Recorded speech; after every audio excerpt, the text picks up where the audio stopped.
Olá, tudo bem? Hoje chegamos no terceiro vídeo da nossa série sobre regras do futebol. Vamos conhecer o futebol de regras internacionais. Seja bem-vindo aqui a X1 Sports.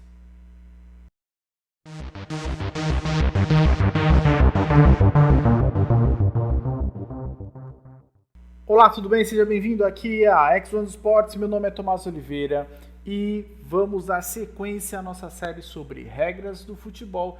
E hoje nós vamos conhecer a terceira regra da nossa série, a regra do futebol internacional, que nada mais é que uma regra híbrida dos códex do futebol gaélico e do futebol australiano.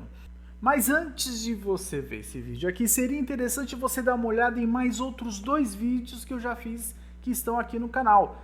Nesse vídeo aqui, onde eu falo sobre as regras do futebol australiano, e depois dá uma olhadinha nesse outro vídeo aqui, onde eu falo sobre as regras do futebol gaélico, que são uma prévia do vídeo que nós vamos ver agora. Então dá uma pausa, dá uma olhadinha lá nos vídeos e depois volta aqui. Caso você já tenha visto, então vamos embora e vamos conhecer um pouco mais sobre a história desse esporte bem curioso.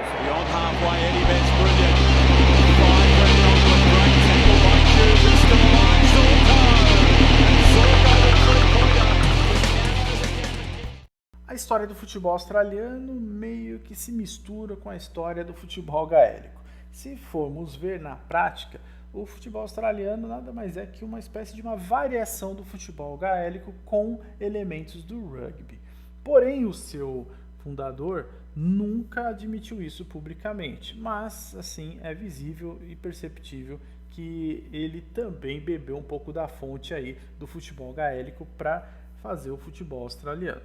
Mas é fato que com o tempo sempre houve essa comparação. Em determinado momento surgiu aí a ideia de fazer um desafio entre as duas modalidades que são muito parecidas em uma espécie de jogo híbrido. E em 1967, uma delegação de jogadores australianos, predominantemente jogadores da VFL e de mais outras duas ligas profissionais, montaram um time e foram excursionar para fazer jogos de exibição no Reino Unido, na Irlanda e também nos Estados Unidos.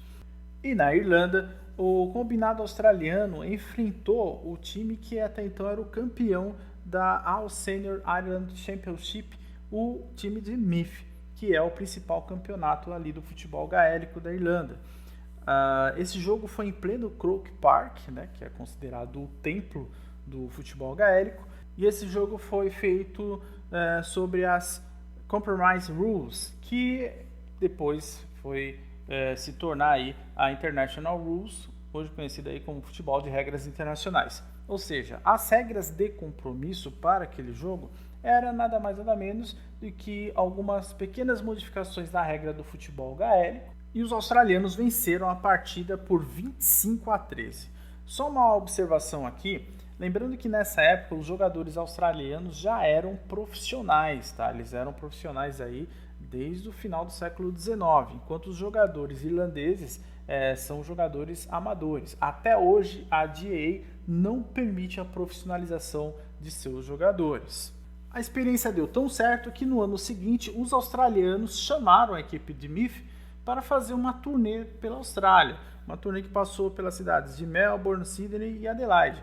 E posteriormente, de tempos em tempos, outros jogos foram realizados com outras equipes também, o que trouxe aí uma certa regularidade. Com o tempo, esses jogos começaram a atrair mais público e também a atenção de patrocinadores. Foi quando ambas as associações, tanto a GAA quanto a VFL, resolveram criar então um torneio que fosse um torneio regular, onde reuniriam os melhores jogadores de cada modalidade, tanto do futebol gaélico quanto do futebol australiano, e eles se enfrentariam em uma série de 3 jogos chamadas de International Rules, né? Então essa série seria disputada em 3 jogos e na melhor de 3, quem vencesse seria o campeão da série naquele ano. A primeira série foi disputada no ano de 1984, com o primeiro jogo sendo realizado na Irlanda entre um combinado australiano e o combinado irlandês, e foi vencido pela seleção da Austrália por 70-57, que no final da série foi a campeã por vencer por 2-1. A Irlanda venceu o segundo jogo e a Austrália venceu o terceiro jogo e tivemos aí o primeiro campeão das regras internacionais. Com o sucesso da primeira edição, outras séries foram disputadas nos anos seguintes e assim foi até o final dos anos 80 e início dos anos 90. Porém, em 1990 a série parou de ser disputada por falta de interesse, principalmente da torcida australiana, que já não ia mais acompanhar no estádio, e também a audiência na Austrália era muito baixa. Então, portanto, o torneio ele ficou aí no esquecimento durante um período de quase 8 anos, quando em 1998 uns patrocinadores se reuniram e fizeram o torneio ressurgir. Só que agora com uma diferença, ao invés de ser uma série com 3 jogos, seriam 2 jogos, um na Irlanda e outro na Austrália, e no final dos 2 jogos, a equipe que pontuasse mais seria a vencedora da série. Posteriormente, esse formato mudou de novo, passou a ser disputado 2 jogos na Irlanda em um ano, 2 jogos na Austrália em outro ano, e assim o torneio voltou a ganhar holofotes de novo, tanto da mídia especializada, torcedores e também de patrocinadores. No ano de 2004, a série ganhou um nome, né? Até então era só conhecida como International Rules, mas o troféu foi batizado como Cormac McMahon, capitão da equipe de Tyrone, que havia sido campeã da GA em 2003, mas que faleceu de forma repentina aos 24 anos de parada cardíaca enquanto dormia. Então, em homenagem a Cormac McNally, eles nomearam a série, o troféu com o seu nome, e assim segue até hoje. Muito bem, no ano de 2006 nós tivemos aí a edição mais polêmica da International Rules, foi quando os jogadores australianos, com base numa brecha no regulamento, abusaram um pouco da força, principalmente no uso do tackle. Lembrando que o tackle ele é permitido no futebol australiano, porém ele não é permitido no futebol gaélico, que é aquele movimento em que você pode agarrar o adversário entre o ombro e os joelhos durante uma possível tomada de bola. No entanto, como os jogadores australianos estavam mais acostumados com a prática e os irlandeses não, então os australianos apelaram um pouco e a coisa meio que descambou para violência generalizada e acabou que os jogadores irlandeses abandonaram a série e não quiseram concluir os jogos. Depois desse incidente de 2006, começaram a surgir muitas críticas em relação à realização dessa série. Tanto a imprensa irlandesa quanto treinadores começaram a acusar os australianos que eles não tinham compromisso com o desenvolvimento do esporte, eles só estavam indo só para curtir férias grátis na intertemporada. Outros especialistas irlandeses também diziam que os clubes australianos estavam se aproveitando da ocasião para cooptar jovens irlandeses para jogarem profissionalmente na Irlanda. Então o clima ficou um pouco tenso nesses anos para a disputa da International Series, a ponto que a partir disso os australianos começaram a não mandar seus principais jogadores para a disputa da International World Series. Então o que estava acontecendo? Antes iam os principais jogadores, normalmente os campeões da Premiership ou os principais destaques do ano.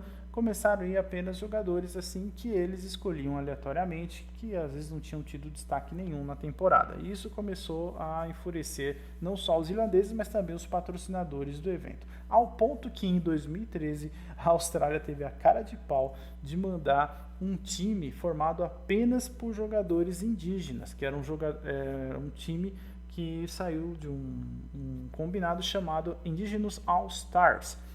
E ficou muito estranha a situação, porque no jogo os irlandeses massacraram o time indígena da Austrália por 116-8 e pegou muito mal para a Austrália e enfureceu os organizadores do evento, assim como os patrocinadores, tanto irlandeses quanto australianos. A partir disso, os australianos revisaram a sua posição e passaram a escalar apenas jogadores que haviam tido destaque na temporada, e também foi criada uma regra que só poderiam ser escalados jogadores que ou já tinham sido indicados para o jogo All-Star ou que já tinham participado em algum momento na vida de uma competição All-Star. Bom, a partir daí a coisa começou a melhorar um pouco, as regras foram melhores estabelecidas, lembrando que a International Rules ela não tem uma regra fixa, então para cada série ou jogo teste, como eles chamam essas partidas, elas podem ser alteradas, então pode haver modificações. O nome jogo teste, né, eles não chamam nunca de jogo oficial, assim como jogo teste, porque teoricamente essa partida ela não existe oficialmente, então eles chamam apenas de partida teste quando há os jogos entre a seleção da Austrália e a seleção da Irlanda. Bom, a última série foi no ano de 2017, quando a Austrália venceu por 2-0, sendo o último jogo em Perth, e venceu aí no agregado por 2-0, somando aí 116-103, levando aí a taça da última série. Após isso, havia sido marcada uma série para 2020, porém ela não se realizou devido a questões aí da pandemia, e nós teremos aí a próxima série provavelmente agora em 2022, no dia 3 de dezembro em Melbourne. E haverá possivelmente algumas modificações nas regras de novo, como a possibilidade pela primeira vez do jogo ser realizado em gramado oval. Até então, desde quando houveram os primeiros jogos da International Rules, sempre foi realizado no campo do futebol gaélico, no formato retangular.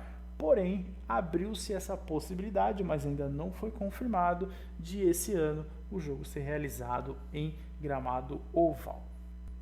Agora vamos conhecer um pouquinho das regras da International Rules. A chance for Ireland. Ball comes inside. Hughes for 6 points. The first 6-pointer of the night.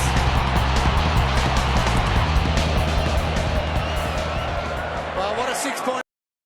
Muito bem. Essencialmente, as regras do International Rules são as mesmas do futebol gaélico, com pequenas modificações que vêm do futebol australiano. Mas no básico seriam as seguintes, né? O campo onde é feita a disputa é o mesmo do futebol gaélico, formato retangular, com 85 metros aí, de largura, com 145 metros de extensão. A bola é a mesma do futebol gaélico, a bola esférica, ao contrário da bola do australiano, que é oval. O jogo de uniformes tem que seguir o padrão do futebol gaélico, sendo que nas primeiras edições cada equipe utilizava o padrão de uniforme de sua confederação. Então, por exemplo, os australianos jogavam com as camisas sem as mangas, né, que é o padrão do futebol australiano. Porém, com o tempo foi feita uma padronização e todos adotaram aí, concordaram em utilizar o padrão do uniforme do futebol gaélico. Bom, outra informação interessante também é que das regras do futebol australiano que foram aceitas, nós temos 3 bem importantes, que é o tackle, que no futebol gaélico o movimento de você agarrar o seu adversário é falta, né? Mas o tackle foi permitido em algumas circunstâncias. Foi também instituído o mark, que é aquele lançamento que é feito com o pé, em que caso o jogador da equipe dá um chute, o outro jogador da equipe consegue pegar a bola no ar após 15 metros de lançamento, ele tem direito de um tiro livre. Isso já é comum no futebol australiano e depois foi incorporado também pela GAA no futebol gaélico. Então hoje o mark também existe no futebol gaélico, né? Isso surgiu aí desse intercâmbio da International Rules. Bom, outra coisa também que é importante ressaltar é a questão da pontuação. Foi feito um combinado entre os gols do futebol gaélico com do futebol australiano. Então, se você observar aqui nesse gráfico, a gente pode observar que nós temos as 4 traves do futebol australiano e temos aí uma adaptação da trave do futebol gaélico. Então, a trave central permaneceu igual à do futebol gaélico, com a adição de mais 2 traves e aí ficou idêntico também ao do futebol australiano. E como que funciona a pontuação? Bom, quando a bola entra em gol, passando pelo goleiro, então o gol vale 6 pontos. Quando a bola passa entre as traves superiores ao gol, quando ela passa ali no meio, então o gol vale 3 pontos. Quando a bola passa nas traves laterais, o gol vale apenas 1 ponto. Nas regras internacionais, é permitido o desvio da bola que vai em gol, coisa que no futebol australiano não pode acontecer. Se caso houver desvio, por exemplo, um jogador chuta a bola, o jogador adversário desvia a bola que ia em gol, é falta. No caso das internacionais, esse movimento é permitido, então pode haver um desvio, ou seja, um jogador ele pode tentar tirar uma bola que vai em gol, seja tanto no lateral ou até mesmo na meta do goleiro. Porém, como eu disse, as regras podem sofrer modificações. E para o jogo que vai acontecer agora, em 2022, provavelmente no dia 3 de dezembro, em Melbourne, já há 2 modificações, na verdade 3 modificações interessantes aí. A primeira delas é o tempo de jogo, que estão querendo alterar para 4 quartos de 20 minutos ao invés dos 4 quartos de 18. Outra alteração também seria o número de jogadores em campo, que passaria de 15 para 18, mais próximo do que acontece com o futebol australiano. E a terceira grande modificação, que realmente seria a mais revolucionária, seria do jogo ser realizado em gramado oval ao invés do tradicional gramado retangular. Isso aí seria realmente uma grande mudança, né? Uma vez que desde os primórdios aí, né, das regras de compromisso sempre aconteceram em gramado retangular. Bom, agora nós vamos conhecer algumas curiosidades aí desse esporte diferentão.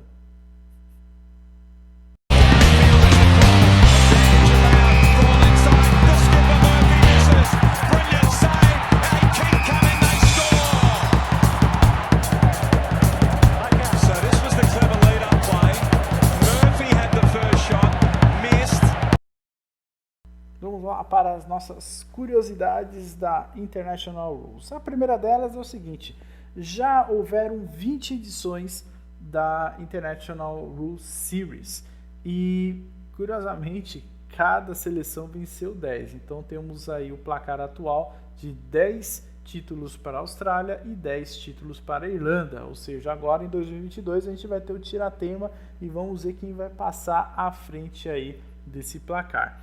Uma outra coisa interessante também, que agora em 2022 está programada a volta do desafio da International Rules feminina. Já ocorreu uma vez em 2006, né, mas foi a única vez em que equipes femininas das duas modalidades se enfrentaram. Então nós teremos aí agora em 2022 mais uma vez a volta do futebol de regras internacionais na categoria feminina. Uma outra coisa também interessante que a gente pode ressaltar é que, graças a esse intercâmbio, também começou a migração de jogadores de ambos os esportes. Então, lógico que num fluxo maior da Irlanda para a Austrália do que da Austrália para a Irlanda, justamente por causa daquela questão da profissionalização. Como a GA não permite que jogadores de futebol gaélico se tornem profissionais, então muitos deles viram a oportunidade de migrar para a Austrália para jogar tanto na AFL quanto em outras ligas menores que também permitem a profissionalização na Austrália e atraindo muitos jovens talentos da Irlanda para o milionário futebol australiano. Então é comum ver hoje em dia jogadores irlandeses que se destacam na GA sendo sondados aí para jogar na Austrália, que gera um pouco de crítica por parte dos irlandeses, mas as cifras são bem altas e realmente é bem atrativo para esses atletas. E para encerrar, há um projeto de expansão do esporte para outros países também. Então, o primeiro projeto para internacionalizar de vez a International Rules é justamente começar uma expansão com uma turnê que vai começar a abranger outros países. Como a GAA já tem bases nos Estados Unidos e também no Canadá, o próximo alvo agora é justamente agregar praticantes nos Estados Unidos para que haja também uma seleção norte-americana daqui a alguns anos. E a partir daí tentar também a expansão para outros países. Então, pode ser que daqui a alguns anos nós tenhamos aí o desafio da International World Series com outros países, né? Além da Irlanda e Austrália, quem sabe uma seleção dos Estados Unidos, de repente uma seleção do Reino Unido, até mesmo da Nova Zelândia. E por que não, né? De repente, se surgirem praticantes interessados aqui no Brasil também, pode ser que tenhamos aí uma seleção brasileira aí de futebol internacional. Eu sei que é muito difícil, né? Mas quem sabe. Bom, e aí, o que você achou desse esporte? Deixa aí nos seus comentários sua opinião. Muito obrigado por estar acompanhando nossos vídeos aqui no canal. Tem outros vídeos também aí. Dá uma olhadinha, sempre com alguma informação interessante, tá certo? Mais uma vez agradeço. Se puder contribuir com a sua inscrição, eu fico mais agradecido ainda. Mais uma vez obrigado e nos vemos na próxima. Valeu e até mais. Tchau, tchau.